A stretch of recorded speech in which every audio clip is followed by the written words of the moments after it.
Shalom, damai sejahtera Tuhan terus melimpah atas setiap hidup kita. Kita tiba di ibadah hari ini, kiranya terus Tuhan Roh Kudus yang memberkati hidup kita, penyertaan Tuhan sempurna, kebaikan Tuhan melimpah buat setiap hidup kita. Dan kita akan mulai ibadah pada hari ini, dan kita awali dengan berdoa. Mari kita berdoa. Tuhan Yesus, ini hidup kami datang dengan seluruh keberadaan hidup kami. Kami bersyukur buat setiap penyertaan Tuhan, buat kebaikan Tuhan, limpahan kasih karunia Tuhan, kekuatan, kesehatan yang Tuhan curahkan buat setiap kami. Ini hidup kami Tuhan, kami datang dengan pujian syukur kami. Biarlah setiap nyanyian kami, pujian penyembahan kami boleh menyenangkan hati Tuhan. Kami boleh merasakan hadirat Tuhan, boleh merasakan kebaikan Tuhan terus melingkupi dan melimpah atas hidup kami. Terpujilah namamu Tuhan. Biarlah pujian, hormat, kemuliaan yang banyak bagi Yesus dulu, sekarang, dan selama-lamanya. Yang siap memuji menyembah Tuhan sama-sama katakan amin. Biarlah Tuhan Raja Maha Besar yang layak ditinggikan dulu, sekarang, dan selama-lamanya. Haleluya.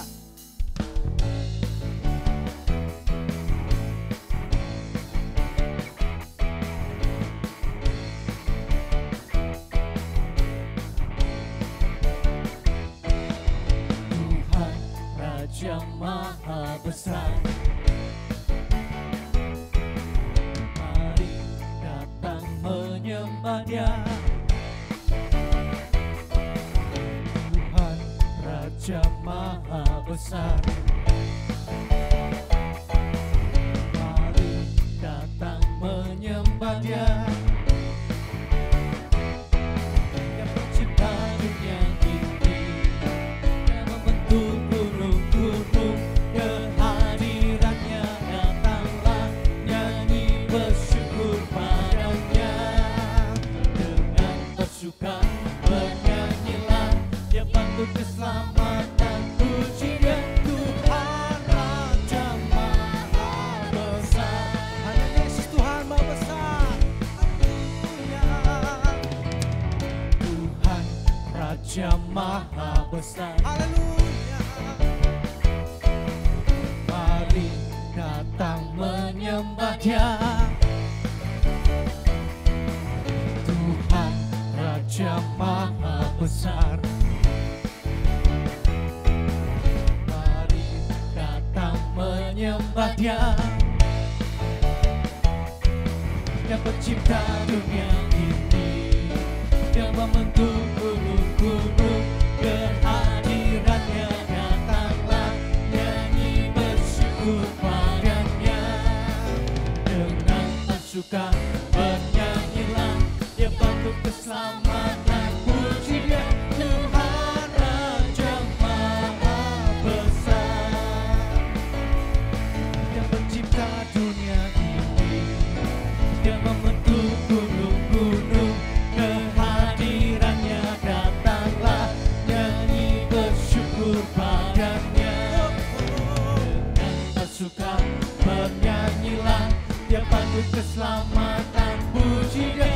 Tuhan Raja Maha Besar, dengan bersuka, dengan bersuka bernyanyilah, Dia patut keselamatan, puji Dia. Tuhan Raja Maha Besar, dengan bersuka, dengan bersuka bernyanyilah, Dia patut keselamatan, puji Dia. Tuhan Raja Maha Besar, Tuhan Raja Maha Besar, Tuhan Raja Maha Besar. Sorak-sorai bagi Tuhan Yesus, Raja Maha Besar. Haleluya, haleluya, haleluya. Ini pujian kami Tuhan, pengakuan hidup kami bahwa Yesus Tuhan, Raja kami yang besar. Yes. Terpujilah namamu Tuhan, bahwa kami masuk lebih dalam, menikmati hadirat Tuhan. Mari setiap pribadi naikkan syukurmu kepada Tuhan, sebab Dia baik. Pribadi naikkan pujianmu, naikkan penyembahanmu kepada Yesus, karena Dia baik. Haleluya. Buat segala berkat-Mu, Kami buat bersyukur atas kebaikan-Mu, atas limpahan rahmat-Mu, penyertaan-Mu sempurna. Kebaikan-Mu yang besar. ya Bapa. Dinaikkan nama Yesus, Yesus, Yesus. Kami naikkan syukur kami Tuhan, naikkan pujian kami kepada Yesus. Terima kasih ya Bapa, terima kasih Yesus. Ini hidup kami Tuhan, kami naikkan pujian, naikkan penyembahan, karena Engkau sungguh baik buat hidup kami. Kebaikan-Mu melimpah, tercurah melimpah atas setiap kami.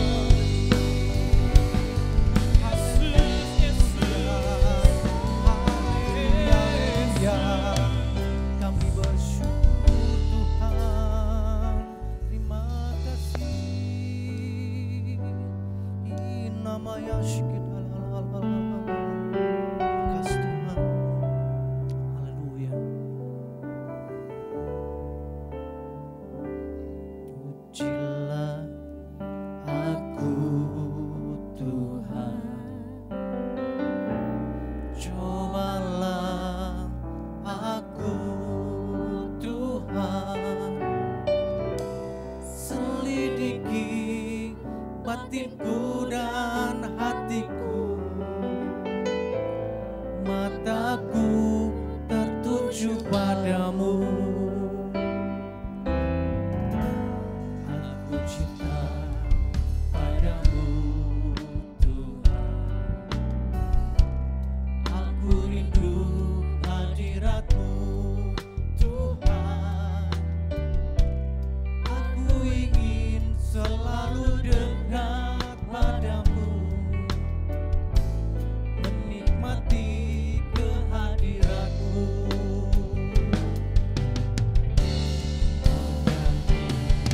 Hosana bagi Rajaku yang duduk di tahta.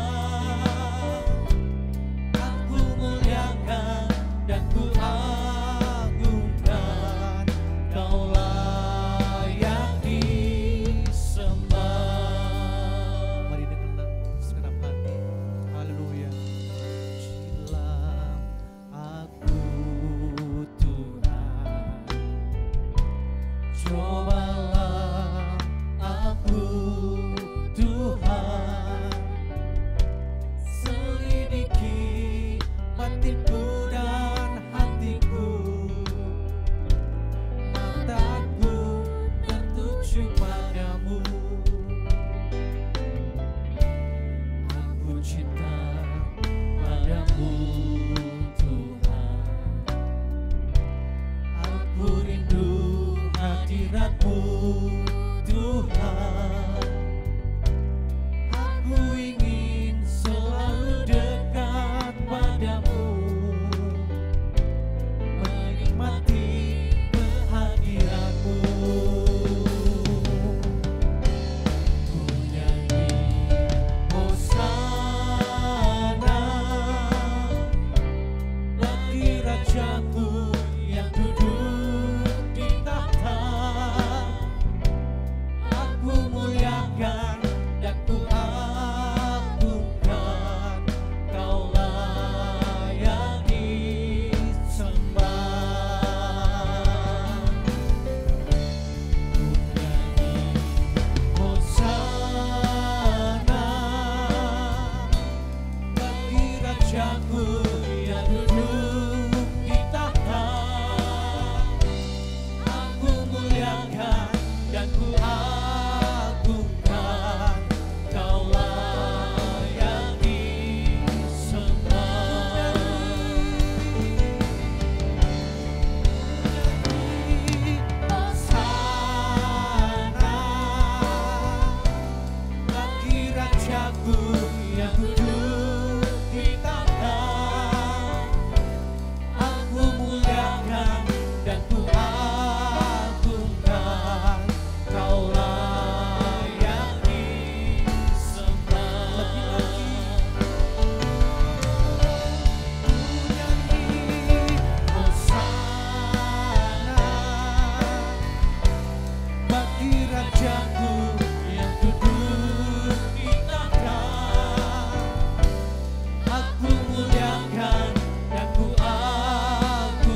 ada Tuhan seperti-Mu.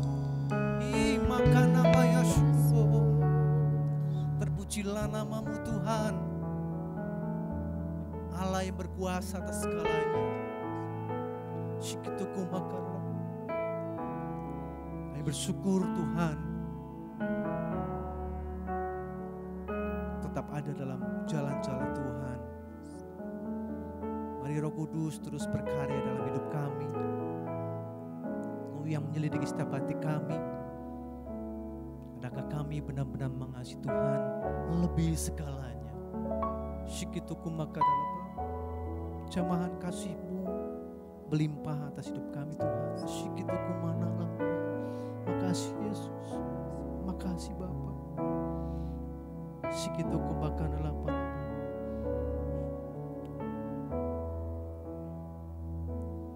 Aku mengasihi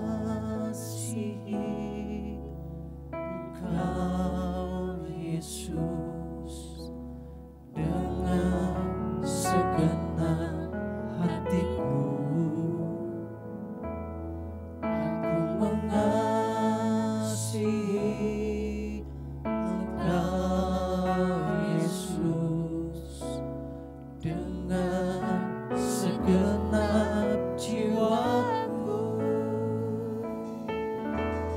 Aku mengasihi Engkau Yesus dengan segenap hatiku. Aku mengasihi Engkau Yesus dengan segenap jiwaku. Kurenungkan firman-Mu siang dan malam, ku pegang perintah-Mu dan ku lakukan. Engkau tahu ya Tuhan, tujuan hidupku hanyalah untuk menyenangkan hati-Mu.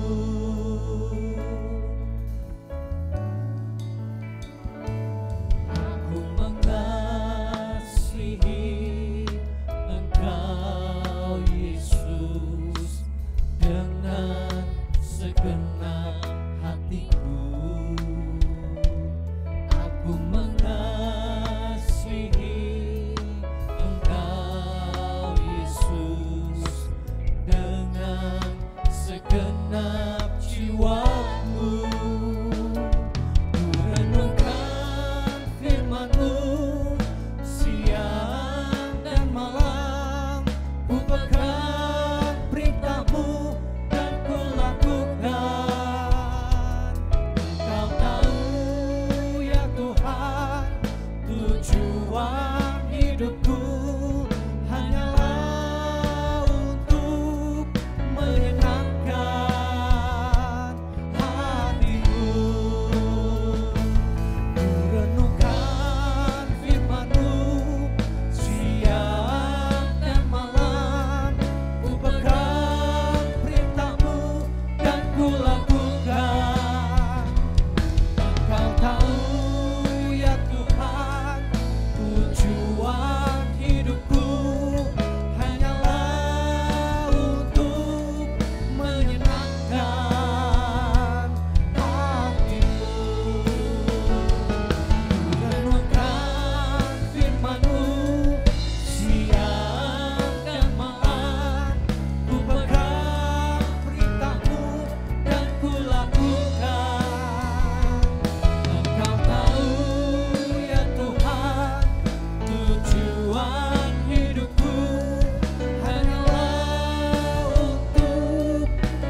pujian, penyembahan kami menunjukkan hati Engkau ya Bapa. Biarlah kami terus menghidupi firman Tuhan, kami menjadi pelaku-pelaku yang setia dan taat kepada Tuhan. Tuhan Roh Kudus yang memberikan kekuatan, kemampuan, sehingga hidup kami semakin hari semakin serupa dengan Engkau Kristus. Terpujilah nama-Mu Tuhan di dalam hidup kami hari ini dan untuk selama-lamanya. Yang diberkati Tuhan, sama-sama katakan amin. Shalom jemaat yang dikasihi Tuhan, selamat datang di ibadah raya online GBI Haleluya Purwokerto. Bersama saya Pina, saya akan menyampaikan beberapa informasi untuk 1 minggu ke depan. Bisik Sinergi dan Jesse akan kembali diadakan pada hari Senin jam 7 malam yang akan live di Instagram. Buat anak-anak mudanya Tuhan, jangan lupa join ya. Bapak Ibu Saudara, sebelum memulai aktivitas sepanjang hari, mari saya ajak kita untuk bergabung dalam ibadah doa pagi setiap hari Selasa, Kamis, dan Sabtu jam 5:30 pagi via Zoom Meeting. Dan di hari Kamis akan diadakan beberapa kegiatan sebagai berikut.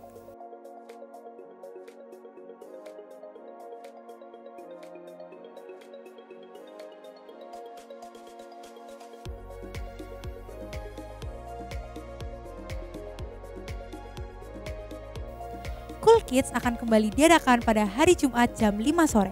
Untuk informasi lebih lanjut, bisa menghubungi kakak-kakak wali kelas masing-masing. Untuk anak-anak muda dan remajanya Tuhan, jangan lewatkan ibadah Jesse dan Sinergi setiap hari Sabtu jam 5 sore via Zoom Meeting.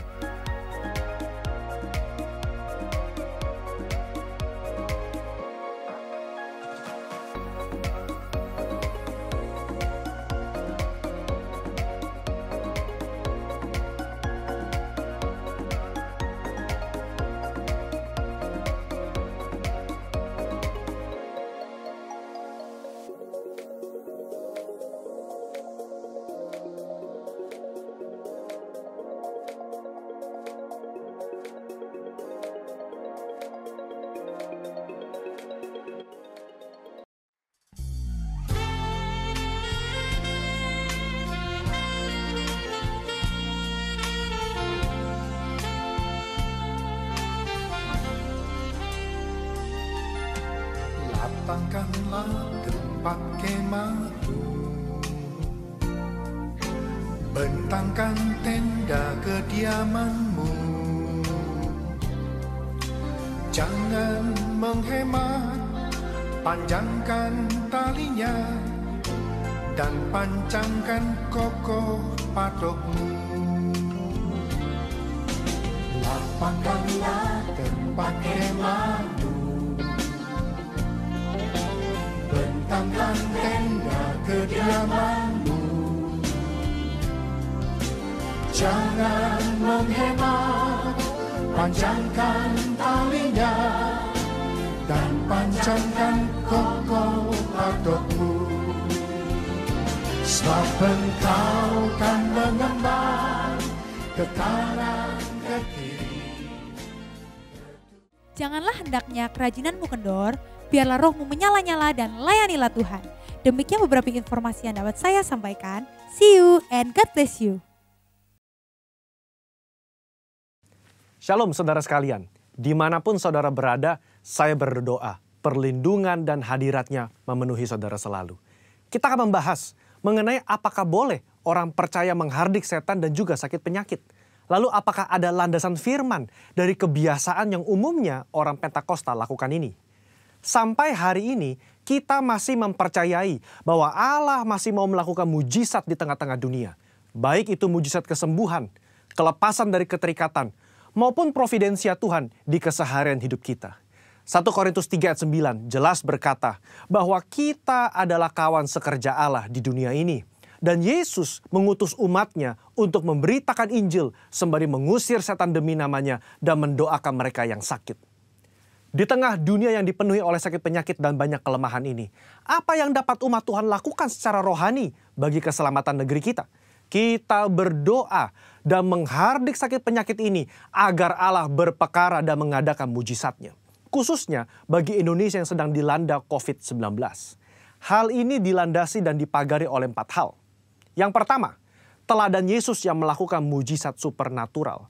Di dalam Perjanjian Baru, tercatat ada 7 kali Yesus mengusir setan dalam kitab Matius, Markus, dan Lukas. Dan begitu banyak catatan Yesus menyembuhkan mereka yang sakit, baik secara perorangan maupun secara kalayak ramai. Kalau kita adalah kawan sekerja Yesus dan percaya bahwa kita diberi kuasa oleh Roh Kudus untuk mengusir setan dan menyembuhkan sakit penyakit, maka kita pun akan berlaku demikian. Pengetahuan Alkitab kita akan lebih kuat jika disertai oleh pengalaman iman yang sama. Kita membaca bahwa Yesus sering melakukan kesembuhan. Dia memberikan kuasa yang sama kepada para murid, seperti di dalam Lukas pasal yang 9 ayat yang pertama. Dikatakan, maka Yesus memanggil ke-12 muridnya, lalu memberikan tenaga dan kuasa kepada mereka untuk menguasai setan-setan dan untuk menyembuhkan penyakit-penyakit. Nah, secara global, umat Pentakosta meyakini bahwa orang percaya di zaman now juga diberikan kuasa untuk menghardik dan menyembuhkan. Gembala sidang kita, Pak Niko, mendapatkan tuntunan untuk melakukan KKR kesembuhan ilahi di dalam dan luar negeri. Tercatat, sudah ada 318 kali KKR yang dilakukan dari tahun 2006 sampai 2019. Dan juga lewat program TV yang disaksikan oleh jutaan orang yang mengalami hadirat Tuhan. Ribuan orang mengalami kesembuhan yang juga disaksikan oleh banyak orang. Itu adalah pengalaman rohani tak terbantahkan yang memperkuat pengetahuan umat tentang karakter Allah yang penuh kasih itu. Kalau kita membaca sejarah kegerakan Pentakosta secara global, maka saudara akan melihat begitu banyak mujizat supernatural yang Tuhan kerjakan lewat hamba-hambanya di berbagai belahan dunia. Itu semua semata-mata karena Allah mengasihi jiwa-jiwa dan Ia ingin semua orang diselamatkan. Yang kedua, otoritas firman Tuhan. Di dalam kehidupan orang percaya, firman Tuhan menjadi dasar dari apa yang kita lakukan sehari-hari. Kalau pertanyaannya adalah, apakah orang percaya boleh menghardik sakit penyakit dan setan? Tentu kita melihat dari teks Alkitab bagaimana Yesus dan para rasul melakukannya. Di dalam Lukas pasal yang keempat, ayat yang ke-39, mertua Petrus sakit demam keras. Petrus meminta Yesus untuk datang. Yesus menyembuhkan mertua Petrus dengan cara apa? Yesus menghardik demam itu dan penyakit itu pun meninggalkan dia. Ini yang menjadi dasar bagi orang percaya. Secara spiritual, kita berdoa dan menghardik sakit penyakit seperti yang Yesus lakukan. Di dalam Yohanes pasal ke-14 ayat yang ke-12 juga dikatakan bahwa orang percaya akan melakukan pekerjaan-pekerjaan yang Yesus lakukan. Bahkan pekerjaan yang lebih besar lagi. Pekerjaan ini mencakup mujizat-mujizat yang Yesus lakukan. Karakter kerendahan hati yang Dia tunjukkan. Dan kasih yang diberikan kepada orang-orang yang membutuhkan. Inilah yang menjadi dasar bagi orang percaya untuk melangkah dengan iman di atas dasar janji firman Tuhan. Poin yang ketiga, ketaatan kepada pemerintah. Ketika gereja mengajak umatnya untuk berdoa syafaat bagi negeri ini, bukan berarti kita tidak mentaati pemerintah dalam melakukan physical distancing atau memakai masker. Roma 13 jelas mengajarkan bahwa orang percaya diminta untuk taat dan patuh kepada pemerintah sebagai hamba Allah di dunia untuk kebaikan kita. Dalam konteks pandemi COVID-19, maka ketika kita berdoa menghardik pandemi ini agar cepat selesai, pada saat yang bersamaan kita juga mentaati peraturan pemerintah dalam mematuhi protokol kesehatan. Poin yang keempat, menantikan waktunya Tuhan. Ketika kita berdoa syafaat dan melakukan tindakan iman seperti menghardik hal semacam ini, tidak terlepas dari kedaulatan Tuhan. Iman yang rasional membuat kita terus-menerus berdoa dan berharap hanya kepada Tuhan, sembari mengetahui bahwa jalan manusia bukan jalannya Tuhan. Rancangan manusia bukan rancangannya Tuhan. Contoh, ketika Daud berdoa dan berpuasa demi anaknya yang sakit, sebagai penghakiman Tuhan atas hubungannya yang salah dengan Batsheba, dia melakukannya dengan tidak jemu-jemu. Tetapi ketika Tuhan berkata lain dan anak itu harus mati, maka Daud segera bangkit. Dia makan dan kembali beraktivitas. Apa yang dapat kita pelajari? Orang percaya diminta untuk terus berdoa dengan tidak jemu-jemu. Tetapi jawaban final ada di tangan Tuhan. Rentang waktu ketika kita mulai berdoa sampai adanya jawaban dari Tuhan dapat digunakan sebagai waktu pertobatan dari sisi manusia dan juga waktu untuk mencari hadirat Tuhan. Saudara, apa kesimpulannya? Iman yang rasional bukanlah iman yang buta dan gegabah. iman yang melibatkan akal budi dan pikiran kita sangat diperlukan dalam meresponi pandemi COVID-19 ini. Kita tetap mempercayai mujizat Allah di tengah bangsa kita. Kita berdoa untuk pemerintah agar diberi hikmat menyelesaikan pandemi ini. Dan kita pun mentaati protokol kesehatan, menjaga jarak, mencuci tangan, dan memakai masker.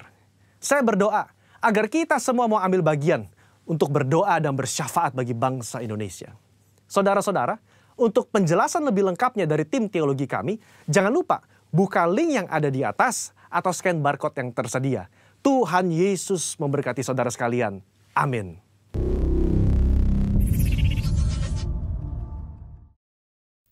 Shalom saudara, saya bersyukur kita hari ini bisa berjumpa kembali. Salam sejahtera buat kita semua dan saya percaya kita semua dalam keadaan yang luar biasa. Kita bersyukur kita sudah ada di bulan November di penghujung akhir tahun 2020 dan kita bersyukur karena pertolongan Tuhan kita boleh terus berjalan dalam tuntunan yang membawa kita dari waktu ke waktu untuk bertumbuh terus di dalam iman dalam situasi-situasi yang sulit yang kita hadapi. Nah Bapak Ibu Saudara, kita akan sama-sama lanjutkan pembicaraan kita di bulan kemarin tentang perjalanan hidup orang Israel, di mana kita bisa belajar dalam situasi-situasi yang sulit, situasi-situasi yang berat yang mereka alami, yang tujuannya adalah di mana mereka ada dalam proses perjalanan untuk bertumbuh di dalam iman dan mengalami perjumpaan secara pribadi dengan Tuhan. Dan kita telah belajar kemarin di mana bangsa Israel dibawa oleh Tuhan untuk masuk ke dalam hadirat Tuhan, di mana mereka sungguh-sungguh akan memiliki hubungan yang intim, kedalaman sebuah hubungan. Bukan sekedar tentang hamba dan tuan, tetapi tentang anak dan bapaknya. Nah, membawa masuk kehidupan bangsa Israel ke dalam hadirat Allah yang kudus, sesungguhnya merupakan inisiatif Allah sendiri. Seperti dalam beberapa pertemuan ini kita bicarakan, dalam beberapa ibadah di setiap awal bulan saya sampaikan. Hal itu terjadi setelah bangsa Israel berteriak, mengerang kepada Tuhan. Dan mereka dalam keadaan yang tertindas sebagai budak di Mesir. Dan kita tahu hanya dengan tangan Tuhan yang kuat, maka bangsa Israel dibawa keluar oleh Tuhan. Nah, membawa orang Israel ke dalam hadirat Tuhan berarti ada dalam pandangan matanya. Pandangan mata Tuhan, bertemu muka dengan muka, berada dalam kedekatan dan ada dalam ruang kendali kekuasaan Allah. Allah ingin bertemu dengan orang Israel dalam kedekatan, dalam pandangan mata, bukan sekedar tahu, tapi begitu dekat, sedekat mungkin, sehingga bisa merasakan getaran jiwa. Nah, itu artinya Bapak Saudara bahwa bangsa Israel dan Allah harus memiliki kembali hubungan intim berdasarkan perjanjian yang telah diucapkan kepada Abraham, Ishak, dan Yakub dan keturunannya. Dan kemudian hubungan yang intim juga perlu dibangun dalam sebuah komitmen dari kedua belah pihak untuk mematuhi perjanjian yang dimaksud. Dan hubungan yang eksklusif sudah pasti itu menjadi kerinduan Allah. Di mana dalam kehidupan orang Israel tidak boleh ada ilah lain yang menggantikan tempat Allah di dalam kehidupan orang Israel. Prosesnya tidak begitu mudah, mengingat satu sisi orang Israel menderita karena tekanan dan ingin dilepaskan. Namun di sisi yang lain untuk menikmati itu sepertinya ada dalam sebuah kemustahilan. Mengingat tentang Allah, orang Israel itu telah menjadi buta dan telah menjadi tak acuh dan mati rasa. Kenapa? Karena seperti kita ketahui bahwa mereka hidup di dalam perbudakan selama kurang lebih 400 tahun. Dan itu adalah perbudakan yang diterima oleh mereka selama di Mesir. Tetapi karena dalam sejarah manusia, pada dasarnya manusia itu telah jatuh dalam dosa, maka orang Israel sebagai budak yang dipekerjakan dalam pekerjaan paksa, juga mereka telah mengalami perbudakan di dalam kehidupan yang berdosa. Itulah sebabnya Allah ingin membawa orang Israel dan berusaha sekuat tenaga membawa mereka dan bahkan seluruh umat manusia termasuk saudara dan saya masuk ke dalam hadirat Allah yang kudus. Dan dalam proses itu seperti kita sudah bicarakan, bangsa Israel ini dibawa masuk dari satu persinggahan kepada persinggahan yang lain dan masuk ke padang gurun Sinai. Dipersiapkan oleh Musa agar mereka dapat kembali memiliki hubungan yang dipulihkan. Mereka dipersiapkan, dibawa masuk ke dalam hadiratnya. Dan kemudian ketika mereka sampai di padang gurun Sinai, mereka mendapat yang disebut sebagai undang-undang dasar, yaitu 10 perintah Tuhan. Nah, ketika bangsa Israel dibawa masuk ke dalam hadirat Tuhan, Bapak Ibu Saudara, ini merupakan proses dari penggenapan sebuah perjanjian. Proses awal. Kenapa? Karena kalau mereka ini mau melaksanakan perjanjian, maka mereka harus mendengar semua apa yang menjadi klausal perjanjian itu. Isi dari perjanjian itu. Dan itu semua harus diketahui oleh orang Israel. Namun beberapa hal yang perlu diketahui oleh mereka juga adalah apa yang Tuhan ingin dan Tuhan rindukan untuk terjadi dalam seluruh kehidupan orang Israel. Maka hukum Taurat atau 10 perintah Tuhan inilah yang disampaikan Tuhan melalui Musa.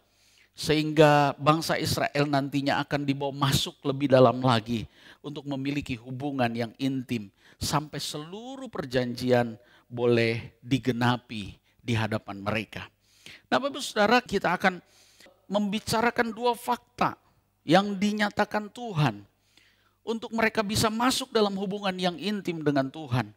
Yang keduanya itu akan berbicara tentang keberadaan masing-masing sebagai pemegang perjanjian itu.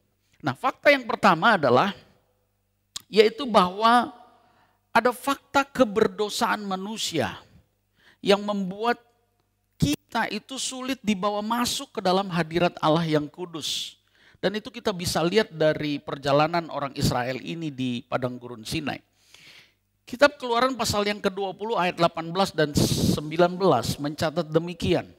Seluruh bangsa itu menyaksikan guruh mengguntur, kilat sabung menyabung, sangkakala berbunyi dan gunung berasap.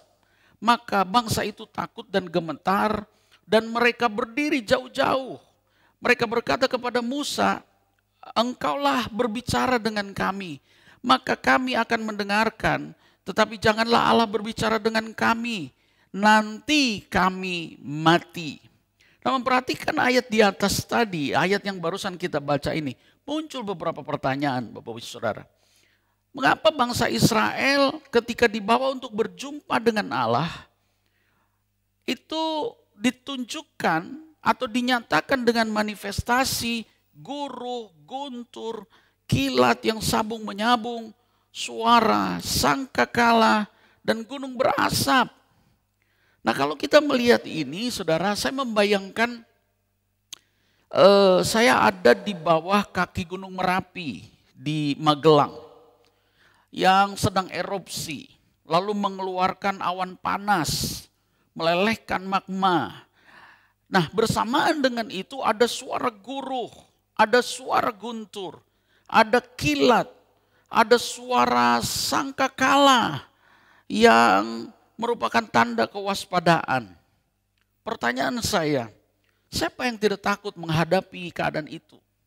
Kalau apa yang saya katakan tadi itu saudara alami. Nah, jawabannya pasti tidak ada yang tidak takut. Pasti takut. Takut apa? Takut mati.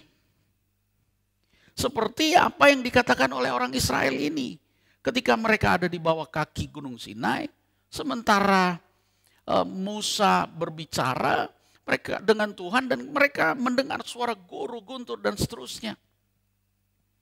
Nah kalau kita lihat ini saudara, kemudian orang Israel berkata ketika mereka berjumpa dengan Tuhan, dengan Musa, Musa, kamu saja yang berbicara dengan kami.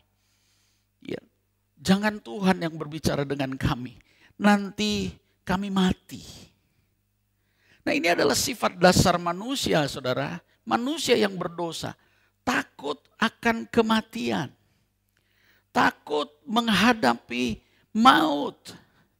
Kenapa demikian?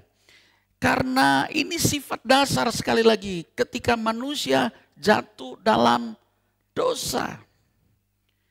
Roma pasal yang kelima ayat 12 sampai dengan ayat 14 katakan demikian. Sebab itu sama seperti dosa telah masuk ke dalam dunia oleh satu orang dan oleh dosa itu juga maut. Demikianlah maut itu telah menjalar kepada semua orang karena semua orang telah berbuat dosa. Bahwa sejak manusia jatuh dalam dosa, manusia telah kehilangan semua kemuliaan yang disematkan Allah sebagai ciptaan yang sempurna, yang memiliki gambar Allah. Hal itu disebabkan oleh pelanggaran terhadap firman Allah, dan akibatnya adalah manusia mengalami maut, dan akibat itu menjalar dari keturunan ke keturunan, dari generasi ke generasi. Kematian kekal atau maut adalah sesuatu yang mengintimidasi, menjadi hal yang paling menakutkan dalam seluruh kehidupan manusia. Di dalam ayatnya yang ke-13, Roma pasal yang kelima ini katakan, sebab sebelum hukum Taurat ada, telah ada dosa di dunia, tetapi dosa itu tidak diperhitungkan kalau tidak ada hukum Taurat. Ini yang perlu kita ketahui Bapak Saudara, pengalaman orang Israel di bawah kaki Gunung Sinai. Waktu mereka ingin berjumpa dengan Tuhan, maka ada 10 perintah Tuhan yang dinyatakan yang disebut sebagai hukum Taurat. Nah ini perlu sekali lagi untuk kita ketahui bahwa momen perjumpaan dengan Tuhan di kaki Gunung Sinai ini menjadi penting. Karena disinilah manusia menjadi tahu dan menjadi sadar sepenuhnya bahwa dirinya adalah orang yang berdosa dan berbeda nilai atau mengalami penurunan kualitas hidup. Dan untuk itulah Allah memberikan hukum Taurat yang menjadi tolok ukur antara yang benar dan salah. Nah banyak orang berkata bahwa seolah-olah kita tidak lagi memerlukan hukum Taurat karena kita ini ada di bawah hukum kasih karunia. Namun saya ingin mengatakan saudara bahwa hukum Taurat adalah tolok ukur untuk menentukan nilai benar salah dalam kehidupan kita di dunia, dalam hubungannya hidup kita dengan Tuhan. Itu sebabnya Yesus berkata dalam Matius pasal yang kelima ayat yang ke-17, janganlah kamu menyangka bahwa aku datang untuk meniadakan hukum Taurat atau kitab para nabi. Aku datang bukan untuk meniadakannya, melainkan untuk menggenapinya. Karena aku berkata kepadamu, sesungguhnya sebelum lenyap langit dan bumi ini, satu iota atau satu titik pun tidak akan ditiadakan dari hukum Taurat sebelum semuanya terjadi. Karena itu, siapa yang meniadakan salah satu perintah hukum Taurat, sekalipun yang paling kecil, dan mengajarkannya demikian kepada orang lain, ia akan menduduki tempat yang paling rendah di dalam kerajaan sorga. Tetapi siapa yang melakukan dan mengajarkan segala perintah-perintah hukum Taurat, ia akan menduduki tempat yang tinggi di dalam kerajaan sorga. Demikian juga Rasul Paulus mengatakan pentingnya hukum Taurat dalam Roma pasal yang ke-7 ayat yang ke-7. Jika demikian, apakah yang hendak kita katakan? Apakah hukum Taurat itu dosa? Sekali-kali tidak. Sebaliknya justru oleh hukum Taurat aku telah mengenal dosa. Karena aku juga tidak tahu apa itu keinginan. Kalau hukum Taurat tidak mengatakannya, jangan mengingini. Jadi hukum Taurat itu penting supaya kita tahu. Dan sekaligus menyadari posisi kita. Kita adalah manusia berdosa yang tidak bisa keluar dari keberadaan itu kalau bukan tangan Tuhan yang kuat yang menolong kita. Kalau bukan kasih karunia Tuhan yang memampukan kita keluar dari keberdosaan itu. Namun juga yang perlu kita ingat, bukan berarti bahwa kita tunduk di bawah kuasa hukum Taurat. Karena pasti kita tidak akan mampu melakukannya apa yang menjadi perintah hukum Taurat, kecuali berserah sepenuhnya kepada Kristus yang telah menggenapinya dengan tunduk di bawah hukum kasih karunia. Jadi Bapak Saudara, fakta keberdosaan ini memang ada dalam kehidupan kita. Kita tidak bisa abaikan. Jangan berpikir bahwa kita ini adalah manusia yang telah bebas untuk melakukan apa saja karena surga adalah janji yang kita bisa terima. Tetapi ada satu hal yang perlu bagi kita untuk menggantungkan sepenuhnya keberadaan kita, hidup kita. Karena keberdosaan yang terus mengawal kita sampai sungguh-sungguh seluruh penggenapan dari janji Tuhan itu terjadi dalam kehidupan kita. Manakala Tuhan datang untuk yang kedua kali, menjemput kita, membawa kita ke dalam tempat atau ke tempat yang memang sudah disediakan. Sama seperti orang Israel, disediakan tempat, sebuah tanah yang dijanjikan oleh Tuhan. Maka kita pun menantikan satu tempat yang dijanjikan oleh Tuhan. Roma 5 ayat yang ke-14 kita lanjutkan. Demikian firman Tuhan, sungguh pun demikian maut telah berkuasa dari zaman Adam sampai kepada zaman Musa. Juga atas mereka yang tidak berbuat dosa dengan cara yang sama seperti yang telah dibuat oleh Adam. Yang adalah gambaran dia yang akan datang. Memberi gambaran kepada kita, sekali lagi saya katakan bahwa kita tidak bisa mengabaikan fakta bahwa kita adalah manusia yang berdosa. Yang dalam hal ini telah dikuasai oleh dosa itu. Turun-temurun, generasi ke generasi. Meskipun dalam hal dosa yang dilakukan tidak sama seperti yang Adam lakukan. Namun manifestasi dosa yaitu pelanggaran dan pemberontakan terhadap Allah. Akibatnya adalah hal yang sama, maut atau kematian yang kekal. Maka berdasarkan ayat-ayat yang kita baca ini, tidaklah heran jika dalam hidup kita saat sekarang kita alami penuh dengan kesulitan, kita ini dibawa oleh Tuhan untuk masuk ke dalam hadirat Tuhan, ke dalam hadiratnya. Untuk apa? Untuk kita sungguh-sungguh mengerti bahwa hidup kita ini adalah hidup yang bergantung sepenuhnya kepada Tuhan. Nah, sulitnya saudara sekali lagi bahwa ketika orang tidak merasakan bahwa atau tidak memahami bahwa dalam kehidupan kita ini ada fakta keberdosaan, maka kita akan menjadi sulit kalau kita tidak mengakui itu, di mana hanya oleh karena kasih karunia Tuhan orang yang berdosa bisa dibawa masuk ke dalam hadirat Tuhan. Kalau kita melihat kehidupan orang Israel, bahkan ketika mereka telah mengalami begitu banyak tanda dan mujizat dan pertolongan Tuhan, mereka adalah orang yang begitu sulit. Karena apa? Karena tadi saya katakan 400 tahun mereka hidup di bawah kuasa perbudakan, dan dari generasi ke generasi di mana mereka ada di bawah kuasa dosa. Itu yang Rasul Paulus katakan kepada jemaat di Roma. Nah, fakta yang kedua yang kita perlu ketahui dalam kehidupan kita ketika kita dibawa masuk ke dalam hadirat Tuhan adalah fakta melimpahnya kasih karunia Allah terhadap manusia, sehingga memungkinkan kita dibawa masuk ke dalam hadirat Allah yang kudus. Fakta yang pertama tadi saya katakan bahwa kita harus mengetahui kita adalah manusia yang berdosa, itu faktanya. Tetapi fakta yang kedua ini adalah fakta bahwa hidup kita ini adalah hidup yang penuh kasih karunia, bahkan melimpah kasih karunia dalam seluruh kehidupan kita.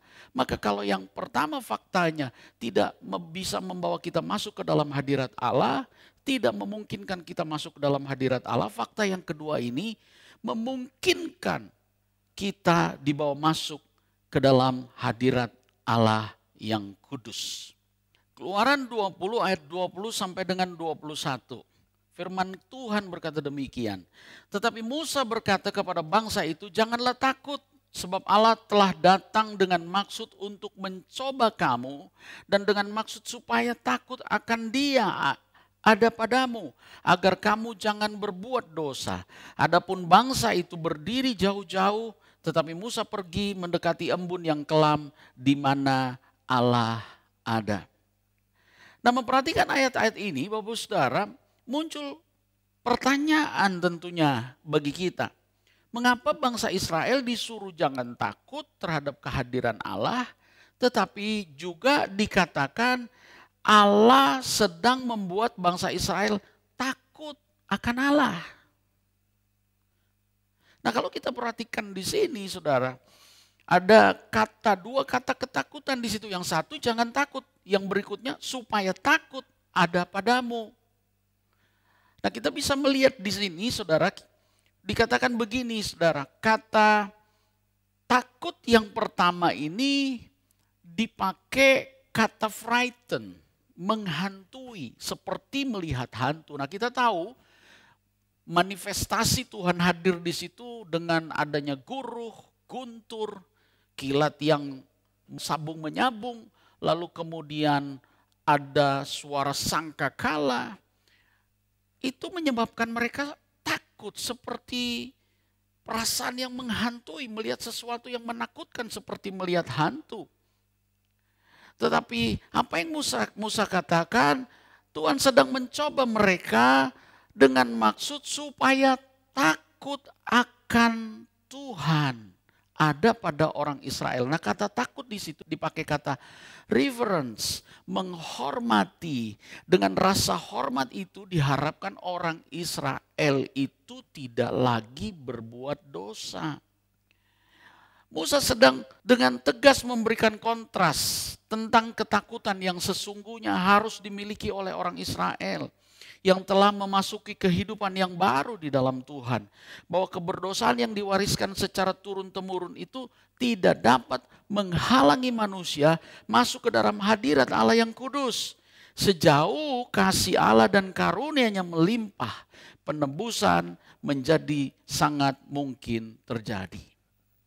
Kalau Adam yang pertama gagal untuk mempertahankan hidup dalam hadirat Tuhan dan akibatnya adalah kematian kekal, maka dikatakan begini Bapak Saudara, Adam yang terakhir yaitu Yesus Kristus melalui pengorbanannya membawa kita manusia masuk ke dalam hadirat-Nya yang kudus.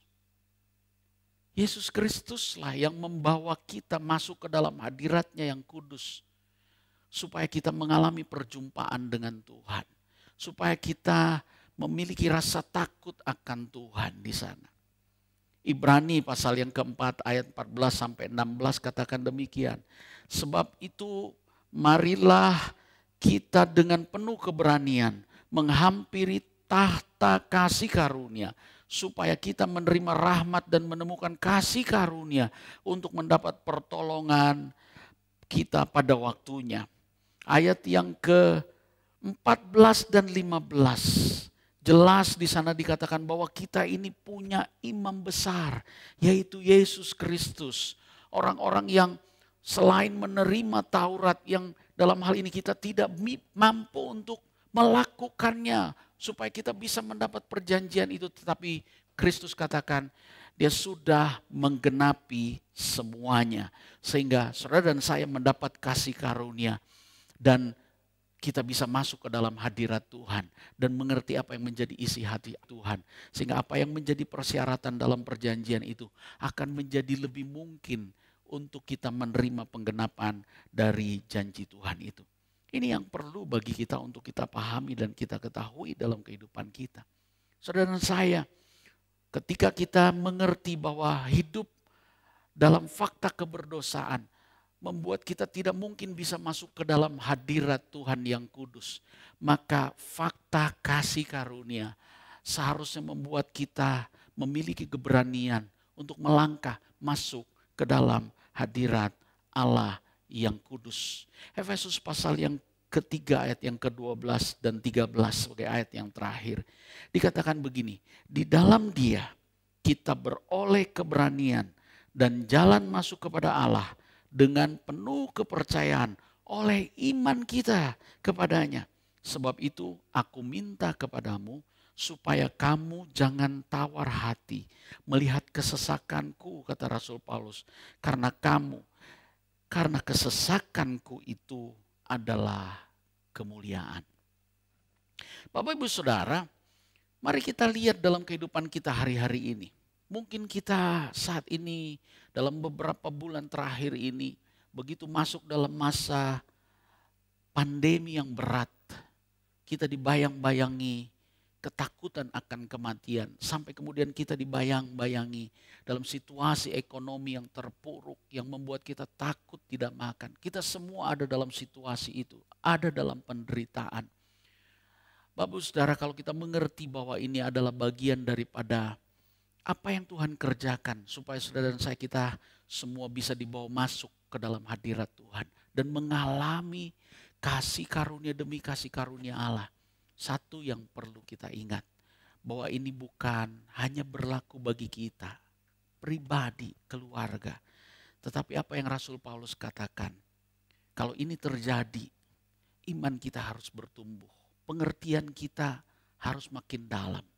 Dan satu hal yang dia katakan, kalau penderitaan ini kita alami, harusnya adalah bagian daripada penderitaan untuk kita terus berdoa kepada orang-orang yang belum mengenal Tuhan, yang hidupnya penuh dengan ketakutan, penuh dengan kegelisahan, penuh dengan kekhawatiran, tapi mereka tidak tahu kepada siapa mereka berharap, kemana mereka mau pergi.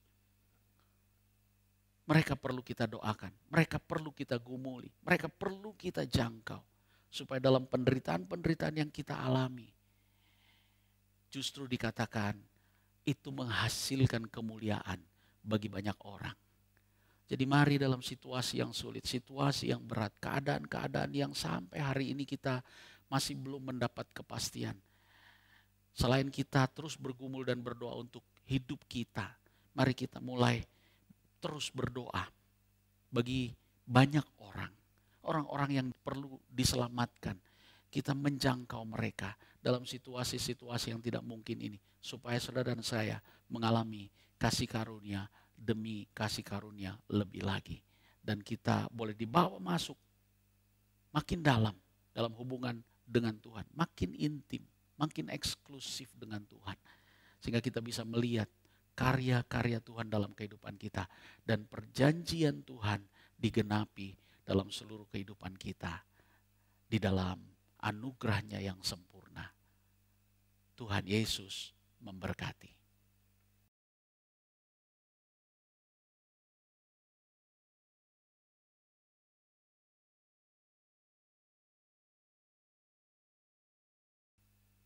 Saya akan berdoa buat saudara. Mari kita tundukkan kepala. Bapa Surgawi, kami bersyukur dan berterima kasih bahwa Tuhan membawa kami memasuki di penghujung tahun 2020 ini. Waktu yang begitu cepat Tuhan. Dan kami tahu inilah waktunya di mana Tuhan percepat semua dalam keadaan-keadaan yang sulit ini. Dan kami percaya bahwa Tuhan sedang mengerjakan terus kasih karunia yang boleh dirasakan oleh setiap kehidupan kami. Terima kasih Bapak yang baik. Kami bersyukur juga untuk pembelajaran firman Tuhan dari kehidupan bangsa Israel, di mana dalam keadaan yang sulit, keadaan yang berat, mereka boleh mengalami pertolongan Tuhan. Dan biarlah itu juga boleh terjadi dalam kehidupan kami. Meskipun kami perlu terus belajar lagi, supaya seperti apa yang diperingatkan oleh Rasul Paulus, supaya kami tidak mengalami seperti mereka sebagian besar mati di padang gurun. Tetapi kami boleh belajar sungguh-sungguh bahwa kehidupan di padang gurun memberikan kepada kami pengertian. Terkhusus pada waktu kami dibawa masuk ke dalam hadirat Tuhan lebih lagi. Sama seperti orang Israel masuk terus dalam hadirat Tuhan yang kudus. Dan kami boleh mengetahui bahwa hidup kami ada dalam fakta keberdosaan yang tidak bisa kami abaikan. Tapi kami bersyukur juga ada fakta kasih karunia yang melimpah dalam kehidupan kami. Ketika kami berdosa, kami tidak mungkin bisa masuk ke dalam hadirat Tuhan. Tetapi ketika kasih karunia Allah melimpah dalam kehidupan kami, maka masuk ke dalam hadirat Allah yang kudus.